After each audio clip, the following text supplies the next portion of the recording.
This program is brought to you by Emory University.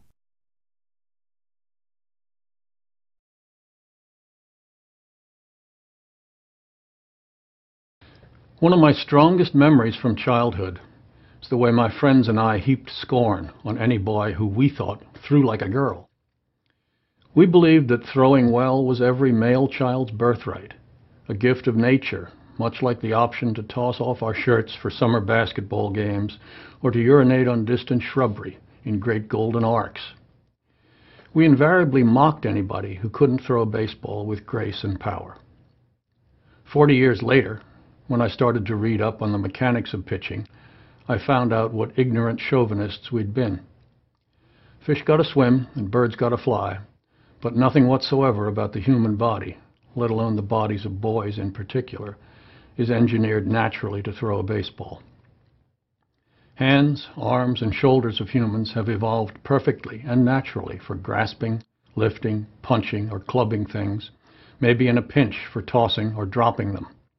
But nobody really knows why, among more than 200 different species of primates, all with essentially similar anatomies of arms, hands, and upper torso, only humans have mastered the art of throwing small objects overhand with speed and accuracy. Psychologists speculate that the desire to throw things at distant targets, if not the ability, is programmed into the childhood of every kid from the moment sperm first meets egg. They say it's just one more marker of individual growth, much like crawling or speech. But cultural anthropologists have a different explanation. They look at Randy Johnson as he stands on the mound to take the catcher's sign and superimpose on him a hungry Paleolithic nomad in the Taal Valley, gazing intently at a fat rabbit nibbling grass in the meadow. In his right hand is a small rock. In order to bring down his dinner with a well-placed throw, he must know how to do two things. First, he must know how to accelerate rapidly, in sequence, legs, hips, torso, shoulders, arm, and finally wrist and hand, to propel the rock forward at speeds up to 90 or 95 miles an hour. And second, and more critically, to hit the rabbit with the rock, he must know precisely when to let go of it. To hit a rabbit-sized object at a distance of about 50 feet requires a thrower to let go of his missile within a launch window of slightly less than a millisecond. That's a sliver of time almost too small to be meaningful. To put it in perspective, if you've just pulled the trigger of an AK-47 rifle, then the bullet, accelerating to a muzzle velocity of better than 1,600 miles an hour, will take about twice as long to exit the barrel. It hardly seems possible that brain, bone, muscle, and nerve could act in such exquisite response. Yet from April through October, thousands of baseball pitchers at all levels of the game do it every day, more than 100 times a day. As presumably, so did some of their ancestors. It may not be entirely coincidental that a rabbit and a catcher's mitt are roughly the same size. Let's look at the physics involved. Doctors at the American Sports Medicine Institute, ASMI, say that a pitcher's shoulder at peak speed rotates at about 7,000 degrees per second.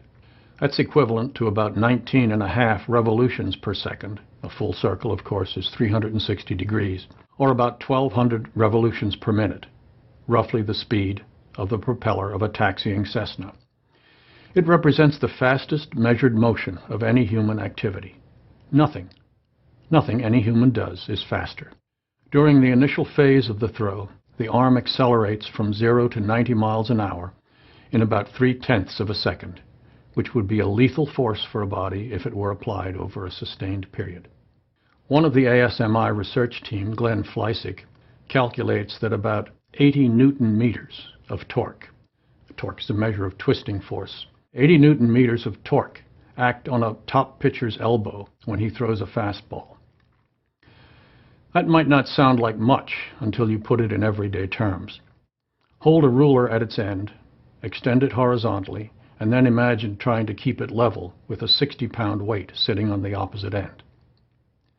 The part of the elbow that takes most of the strain is the ulnar collateral ligament, the UCL. It connects the humerus and the ulna, the two bones that join in the elbow. Using cadavers, Fleissig tested the strength of that ligament.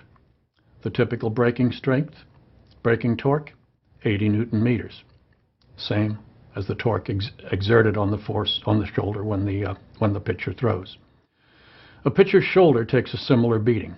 At peak rotational speed, the shoulder must bear the force of about 40 pounds pushing down. This also happens to be the amount of force researchers at ASME discovered, again experimenting with cadavers, also is the exact amount of force it takes to blow a shoulder joint apart.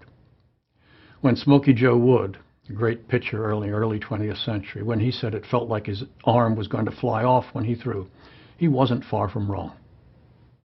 The preceding program is copyrighted by Emory University.